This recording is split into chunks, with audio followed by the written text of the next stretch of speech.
A reading from the book of Exodus. Hear what God's Spirit is saying to you. When people saw that Moses delayed to come down from the mountain, the people gathered around Aaron and said to him, "Come, make gods for us, who shall go before us. As for this Moses, the man who brought us up out of the land of Egypt, we do not know what has become of him." Aaron said to him, Take off the gold rings that are on the ears of your wives. Your sons and your daughters are bringing them to me." So all the people took off the gold rings from their ears and brought them to Aaron. He took the gold from them, formed it, and mold and cast an image of a calf. And they said, "Those are your gods, O Israel, who brought you up out of the land of Egypt." When Aaron saw this, he built an altar before it. And Aaron made proclamation and said, "Tomorrow shall be a festival to the Lord." They rose early the next day and offered burnt offerings and brought sacrifices of well-being. And the people sat down and eat and drink, and rose up to revel. The Lord said to Moses, "Go down at once. Your people, whom you brought up out of the land of Egypt, have acted perversely. They have been quick to turn aside from the way that I commanded them. They have cast for themselves an image of a calf, and have worshipped it and sacrificed to it, and said, 'These are your gods, O Israel, who brought up out of the land of Egypt.' The Lord said to Moses, I have seen this people, how stiff-necked they are.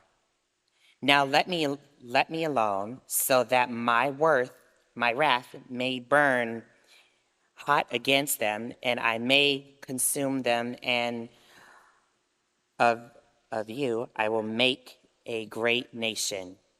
Here ends the reading of the words that gave us insight on God. May God grant to us wisdom and courage for interpretation. This Lent, our sermon series is Take Down Fascism. And throughout Lent, we'll be exploring the facets of fascism as we talk about a series of unjust leaders and God's response to dethrone those leaders through the actions of faithful people. I know it may be hard to draw some modern parallels to that, but I will do my best. I think one of the things that has made University Christian Church unique is that we have been willing to speak about things directly. A lot of churches are going to want to try and take a middle road, to be a bit wishy-washy, to talk about things vaguely and say wink, wink, nod, nod. But here's the thing. There is no middle ground when it comes to fascism. There is no middle ground when it comes to stripping away people's rights. There is a right and a wrong. It's not liberal versus conservative. It's not Democrats versus Republicans. It is about standing up for love and peace and justice. And God, if we're not doing that, we are not following Jesus. So we have to be willing to stand on the side of love and liberation. We'll begin that series today by talking about the story of the Exodus, false idols, and Moses confronting the Pharaoh. And we will bookend this series with another very familiar story, Jesus standing up to the Roman emperor and confronting nationalism. Some of the stories in between, maybe some of you will know, but they may be new to some of you as well. The story of the Exodus begins before the verses that we heard a few moments ago. It actually begins with Joseph being sold into slavery by his brothers who were jealous of him. And he gets shipped on down to Egypt. But because of his skill set, he ascends the ranks of the Egyptian hierarchy and eventually becomes the advisor to the Pharaoh. And he tells the Pharaoh, there's a famine coming, and you ought to stockpile grain. And the Pharaoh listens, and they store up grain. And then when the famine comes, the people of ancient Israel come on down to Egypt, and they are saved along with the Egyptians because of Joseph's foresight. And the Pharaoh is very happy with Joseph.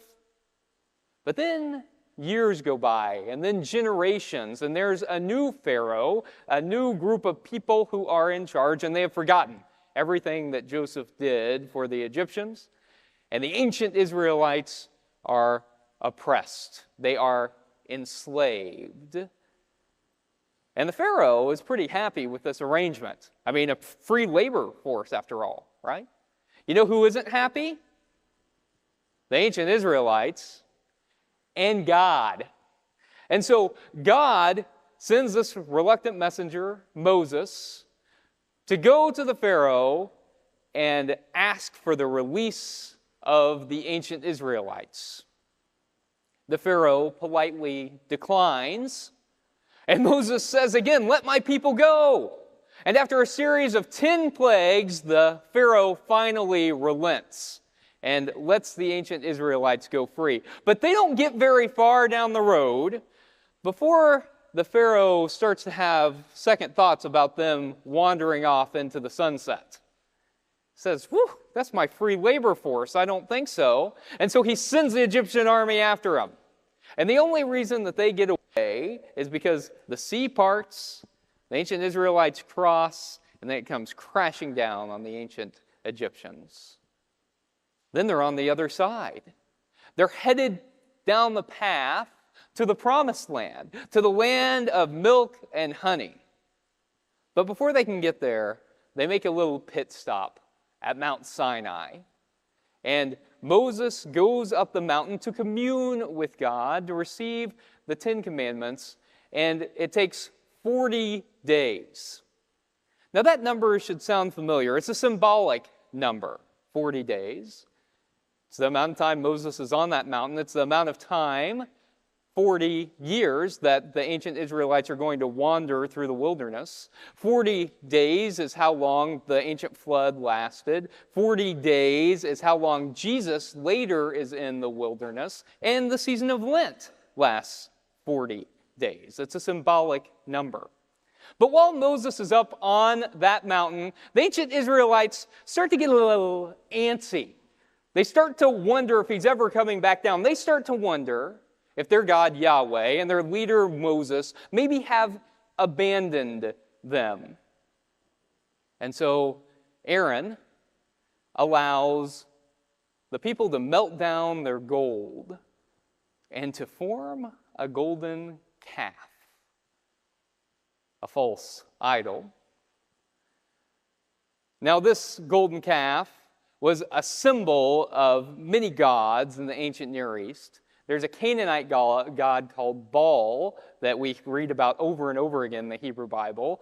That was the god of fertility. I think in this case it's probably the Egyptian god Apis, which was a bull god.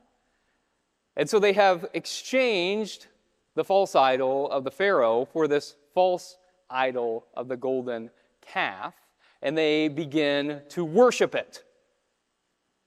And that makes God angry. And so God sends Moses on down the mountain, and Moses is so mad when he sees this. He's got these tablets with the Ten Commandments that he takes those stone tablets and he throws them on the ground, and they bust open. And then he melts down that golden calf, and he grinds the gold into powder, and he puts the powder in the water and has everyone drink it. And I don't think this is like a luxury thing, like when we have gold flecks on food or something opulent. It is to remind them what they have done, the idolatry that they have committed. It's interesting, isn't it, that the ancient Israelites are on the path to love and liberation. And yet they look back to Egypt, to the path that leads to slavery and suffering, and they think, that wasn't so bad. In fact, it was kind of good. We had it pretty good in Egypt, actually. And this is something that they do over and over again as they travel towards the Promised Land. They keep looking back and say, maybe we should just go back to Egypt. Maybe the path of love and liberation isn't the path that we should be on. Instead, it ought to be that path of slavery and suffering. This is an interesting thing that humans do, isn't it? When we're on the path of progress, that we want to turn around. And we can certainly see that in our country. I mean, we might be passing legislation like the Civil Rights Act or the Voting Rights Act and then begin to dismantle it. We might have Supreme Court rulings that give us reproductive health care, and then those might be overturned. We might see DEI initiatives, which then are walked on back. We might have more compassionate immigration policy, and then that is dismantled. We might have marriage equality and more inclusive LGBTQ plus policies, which then are walked back as well. You see, we have the choice to walk the path of love and liberation, or to turn around and walk the path that leads to slavery and suffering. Paul Tillich was a great 20th century American theologian. Have you heard of Paul Tillich? He talked about God in terms of ultimate concern. He said that whatever your ultimate concern is, that is, whatever you're most concerned with, is your God. Is it love and peace and justice? Is it the God taught to us by Jesus? If so, then every element of your life is governed by that. That is your ultimate concern. That is your God. He said, but for a lot of people, our ultimate concern isn't really God. It's something else. So if we live our lives and the ultimate value that we live for is to get more money, we're always trying to hoard money to get more money, then actually money is our ultimate concern, not our God. If we live our lives trying to constantly accumulate more power, trying to get the better position, then actually the accumulation of power is our ultimate concern, is our God. You might say that for organizations like the NRA, for instance, that guns are their ultimate concern, that guns are their God. You see, whatever it is that guides the way we live our lives, that is our ultimate concern. That is our God. In the United States, we have a lot of false gods. We have a lot of false idols. The MAGA movement is a false god and is a false idol. And to let a picture prove my point, let's look at a picture that I would like to show you as soon as Matt gets back up to the balcony. To let a picture prove my point, look at this.